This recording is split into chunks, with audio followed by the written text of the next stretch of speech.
امیر اہل سنت سے میری گزارش ہے، میں ان کے خدمت میں عرض کر رہا ہوں کہ یہ پاکستان جو مسلمانوں کے لیے بنا تھا کہ ان کی زندگیاں بہتر ہوں گی، لیکن اب ان میں بڑا نفاق آ گیا ہے اور یہ ڈیوینس بہت ہو رہی ہیں، اور زبان کے حساب سے، رنگ کے حساب سے، علاقے کے حساب سے ایسا کوئی آپ راستہ بتائیں جس سے ہم اس چیز کو ختم کر کے ایک قوم کا تاثر دے اور ایک پاکستانی قوم نبی کریم صلی اللہ علیہ وآلہ وسلم کی امتی ایک دوسرے کے ساتھ محبت کریں، اور قائل کریں تو آرگومنٹ کے ساتھ کریں، دلیل کے ساتھ کریں، تلوار اور پسٹل کی گولی سے نہ کریں۔ یہ میرا سوال ہے کہ غیبت کے خلاف اعلان جنگ، اور اللہ تعالیٰ اس جنگ میں آپ کو کامیاب کرے۔ مجھے امیر اہل سنت سے پیار ہے۔ یہ سابق وزیر اعلیٰ سید غوث علی شاہ صاحب تھے۔ سید صاحب ایک بار اجتماع میں بھی آئے تھے، اور پکے سنی ہے، اپنے منہ سے بولتے میں بریلوی ہوں۔ ماشاءاللہ ان کا جذبہ آپ کے سامنے ہے۔ یہ لسانی فسادات اور یہ مارا ماریاں جو ہو رہی ہیں ہمارے یہاں آئے دن، ان سے ان کا اتفاق نہیں ہے، اور کوئی بھی سلجھا ہوا مسلمان ان چیزوں سے اتفاق نہیں کر سکتا۔ تو اب اس سلسلے میں تو اب سے نہیں تو زمانے سے جب چوک اجتماعات ہوتے تھے نا، اس وقت بھی میں الحمدللہ ان باتوں پر معروضات پیش کرتا رہتا تھا، اور ایک تعداد ہے کہ جو اللہ کا فضل ہے کہ یہ سارے جھگڑے چھوڑ کر ہمارے ساتھ شامل ہے ہی ہے، کہ ہماری لڑائی جو ہے نا اس بیس پر نہیں ہے کہ یہ پٹھان ہے تو یہ مہاجر ہے تو یہ پنجابی ہے تو یہ سندھی ہے تو وہ بلوچی ہے تو یہ اردو کیوں بولتا ہے تو یہ میمنی کیوں بولتا ہے۔ ہماری لڑائی ان سے نہیں ہے، ہماری لڑائی شیطان سے، ہماری لڑائی نفس امارہ سے ہے، جس نے یہ سارے چکر ہی انہی نے چلائے ہوئے ہیں، شیطان نے اور نفس امارہ نے۔ سر وہ کرنے کے کام ہم نے نہیں کیے نا، تو نہ کرنے کے کاموں میں پڑ گئے۔ کرنے کا کام کیا تھا؟ مسجد بھرو، نمازیں پڑھو، یہ چھوڑ دی ہم نے۔ اللہ اور رسول عز و جل و صلی اللہ تعالیٰ علیہ وآلہ وسلم کے احکامات پر عمل کرو، یہ ہم نے چھوڑ دیا۔ سرکار صلی اللہ تعالیٰ علیہ وآلہ وسلم کی سنتوں کو اپناؤ، یہ ہم نے چھوڑ دیا۔ تو اب یہ کہ دوسرے کاموں میں لگ گئے ہم۔ کام تو کچھ نہ کچھ چاہیے نا۔ اب چھوٹا سا بچہ ہے، 1 دن کا بچہ ہے، اس کو بھی کام چاہیے۔ کیا کام کرتا ہوتا ہے؟ مطلب اس کو جوش آتا ہے نا تو رونا شروع کر دیتا ہے، دیکھا ہوگا آپ نے۔ کام کر رہا ہے، اچھا اب تھوڑا بڑا ہوگا، سمجھدار ہو جائے گا تھوڑا، یعنی کہ تھوڑا سا بڑا ہوگا تو اب یہ کیا کام کرے گا؟ کبھی یوں ہاتھ اٹھائے گا، کبھی یوں ٹانگیں اٹھائے گا، کبھی یوں کرے گا، کبھی یوں کرے گا، یوں کرتا رہے گا، کچھ نہ کچھ کام چاہیے۔ پھر تھوڑا اور بڑا ہوگا تو پھدکے گا، اچھلے گا، بھاگے گا، دوڑے گا، ادھر چڑھے گا، گرے گا، توڑ پھوڑ کرے گا، سر پھوٹیں گے اس کے، ٹانکے لگیں گے، کچھ نہ کچھ چاہیے کرنے کا۔ تو اب یہ کہ بندہ اگر کرنے کا کام کرے نا، جس مقصد کے لیے آیا ہے، تو کبھی بھی نہ کرنے کے کاموں میں نہ پڑ سکتا۔ کس مقصد کے لیے آیا ہے؟ تو مسلمان کو، جو مسلمان ہے میں اس سے بات کرتا ہوں کہ قرآن مسلمان سے کہہ رہا ہے ہم نے جنوں اور انسانوں کو اپنی عبادت کے لیے پیدا کیا۔ تو اللہ تعالیٰ نے ہمیں اپنی عبادت کے لیے پیدا کیا۔ تو اب کوئی بولے کہ اچھا تو اس کا مطلب ہم سارے کام چھوڑ چھاڑ کر مسجد میں تسبیح لے کر بیٹھ جائیں اور عبادت کرتے رہیں، کاروبار نہ کریں، فلاں نہ کریں۔ تو عبادت کا یہ مفہوم کس نے کہہ دیا آپ کو کہ صرف مسجد میں تسبیح لے کر بیٹھ جائے یا مصلی بچھا کر بیٹھ جائے تو ہی وہ عابد ہے؟ عبادت کا مفہوم بہت وسیع ہے۔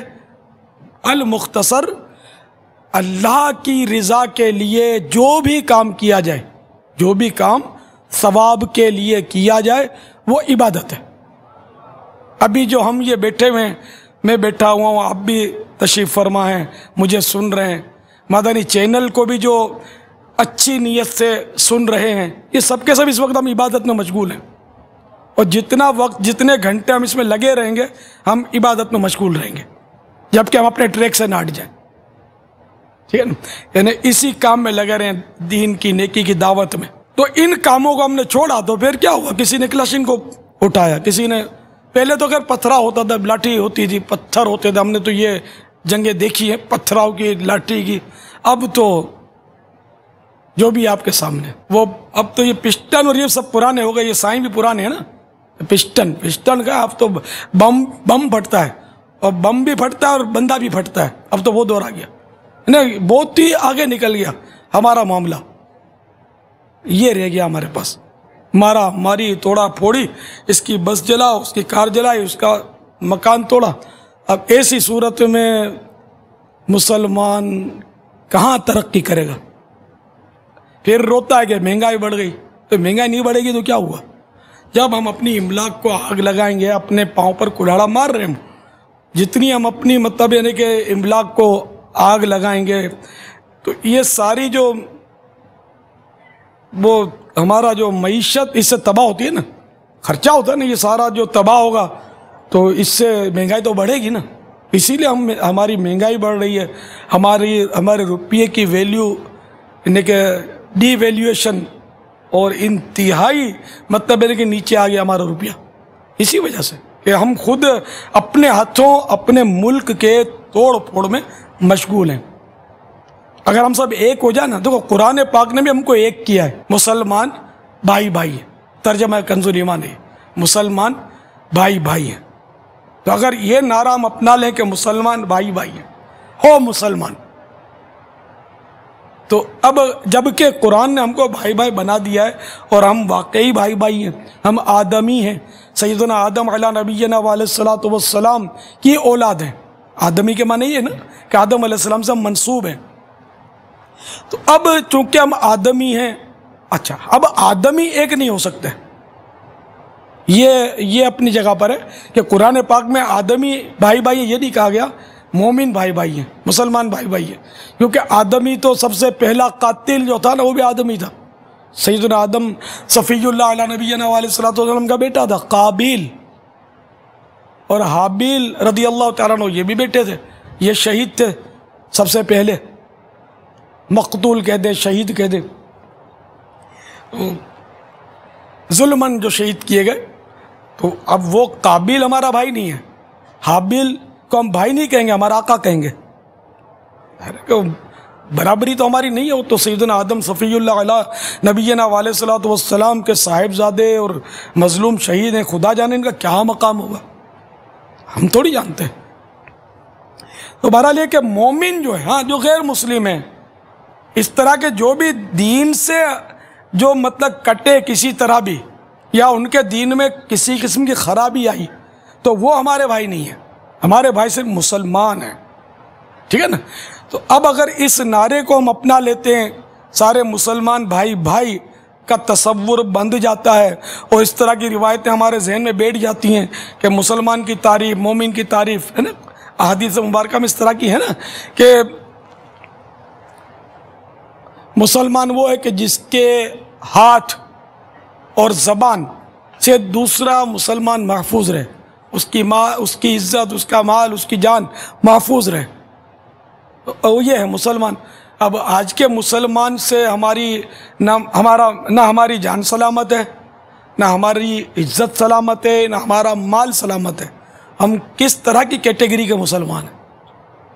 یعنی ہمیں خطرہ بھی مسلمان سے ہی ہے. ایک دوسرے کو جس طرح قبر کے کیڑے ایک دوسرے کو کھائیں گے نا، اس طرح کھا رہے ہیں جیسے. ہاں قبر کے کیڑے جو ہے نا، بدن میں جب کیڑے پڑیں گے نا قبر میں، تو اب یہ ایک دوسرے کو کھائیں گے. امام غزالی علیہ رحمۃ اللہ الوالی نے احیاء العلوم جلد 4 میں اسی بات لکھی ہے کہ بس کلیجہ کانپ جائے کہ یہ جسم میں کیڑے پڑیں گے اور یہ ایک دوسرے کو کھائیں گے، کھاتے رہیں گے، ان کی تعداد کم ہوتی رہے گی، کھاتے رہیں گے. اچھا اب ایک دوسرے کو کھا کے یہ ختم ہوتے رہیں گے، یہاں تک کہ 2 بچ جائیں گے، 2 کیڑے بچ جائیں گے جو بڑے ہوں گے. اب یہ دونوں ہیں نا ایک دوسرے کو کھانے کے لیے لپکیں گے، آپس میں گتھم گتھا ہوں گے، تو ایک ان پر قابو پا لے گا اور اس کو کھا جائے گا. اب یہ رہ گیا ایک کیڑا. اب ایک کیڑا کیا کھائے؟ اس کی غذا وہی تھی جو کیڑے تھے. تو اب چونکہ اس کو غذا ملے گی نہیں، لہذا وہ بھی مر جائے گا۔ اب کیا انسان ناز کرے اپنے عہدے پر، اپنے منصب پر، اپنے اسلحے پر، اپنے مارشل آرٹ پر کہ میں جوڈو کراٹے جانتا ہوں تو میری یوں باڈی ہے، تو میں باڈی بلڈر ہوں، تو یوں ہلاتا ہے، تو کبھی یوں ہلاتا ہے، کبھی یوں اڑی کرتا ہے، سونے کی چین جو کہ پہننا حرام ہے وہ پہن کر گریبان کھول کر یوں اکڑ کے چلتا ہے۔ یہ حقیقت آپ کے سامنے، تو عبرت تو اب یہ کہ یہ مسلمان کام کرنے کے تھے اس سے ہٹ گئے تو نہ کرنے کاموں میں پڑ گئے۔ ہم کوشش کر رہے ہیں، ہماری تو تحریک یہی ہے کہ ہم لوگ تو مطلب یعنی کہ الحمدللہ نفرتیں مٹاتے اور محبتوں کے جام پلاتے ہیں اللہ کی رحمت سے۔ ہمارے ہاں کوئی لسانی فساد نہیں ہے، کوئی زبان کا جھگڑا نہیں ہے۔ زبان کا جھگڑا ہوتا تو میں تو میمن ہوں اور میرے پاس پنجابی زیادہ ہیں، کہ سامنے ہی ہے نا، میمن ہوں لیکن پنجابی زیادہ ہیں۔ یہ پنجابی ہیں، پنجابی ہے، میمن ہے، اتفاق سے میمن ہے، یہ بھی میمن ہے، اتفاق ہے، آپ بھی پنجابی ہیں، یہ لو سارے پنجابی ہیں۔ او باپ رے باپ، سارے پنجابی ہیں، میرے پنجابی پیر کے سب مطلب ہم زبان ہیں، سبحان اللہ الحمدللہ۔ تو میں یہ مطلب بات کرتا ہوں کہ مطلب میرے ساتھ تو پنجابی زیادہ ہیں، میں اگر یہ لسانی جھگڑے میں پڑ گیا تو ہم تو اتنے سے رہ جائیں گے، میری دعوت اسلامی تو ختم ہو جائے گی۔ تو میری منزل اپنی زبان کو فائق کرنا نہیں، اپنی زبان کو اوپر لانا نہیں ہے۔ میں نے تو یہ نیت کی ہے اعلاء کلمۃ الحق، مجھے تو اللہ تبارک و تعالیٰ کا کلمہ بلند کرنا ہے۔ میں میمنی زبان یا اردو زبان کا نعرہ لے کر نہیں نکلا، میں تو رضا الہی پانے کا نعرہ لے کر نکلا ہوں کہ مجھے اسلام کا بول بالا چاہیے۔ تو جب تک ہم سب ایک نہیں ہو جائیں گے اسلام کا بول بالا کیسے کریں گے؟ اسی طرح اپنا وطن عزیز، ہم جب تک ایک نہیں ہوں گے اپنے وطن عزیز کی حفاظت کیسے کر پائیں گے؟ دشمن کھا جائے گا، اور بالکل منہ کھولے وہ مطلب تیار ہے کہ جیسے موقع ملے ہم ہڑپ ہیں۔ اللہ دشمن کی میلی نظر سے میرے ملک کو بچائے، میرے وطن عزیز پاکستان کو محفوظ رکھے۔ تو برائے وصل کردن آمدی، نئے برائے فصل کردن آمدی، تو جوڑ پیدا کرنے کے لیے آیا ہے، تو توڑ پیدا کرنے کے لیے نہیں آیا۔ واللہ تعالی اعلم ورسول اعلم عز وجل وصلی اللہ تعالی علیہ وآلہ وسلم۔ صلو علی الحبیب صلی اللہ تعالی علی محمد۔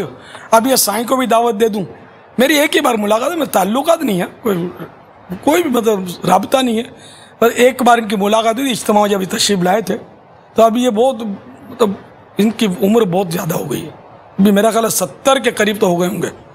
تو سائنس اگر اللہ کرے سن بھی رہے ہوئے تو میں ان کو مشورہ دوں گا کہ آپ مدنی حلیہ بنا لو، ہاں، آقا کی سنت اپنے چہرے پر سجا لو، آپ اہل سنت ضرور ہیں اور عامل سنت بھی بن جائیں ساتھ میں، ہے نا؟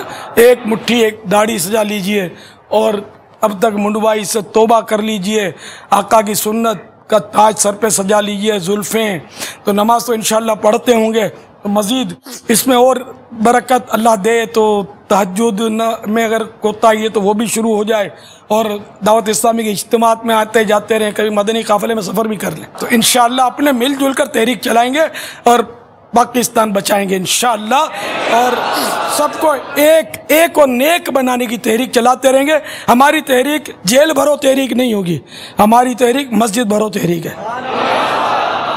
صلو علی الحبیب صلی اللہ تعالی علی محمد۔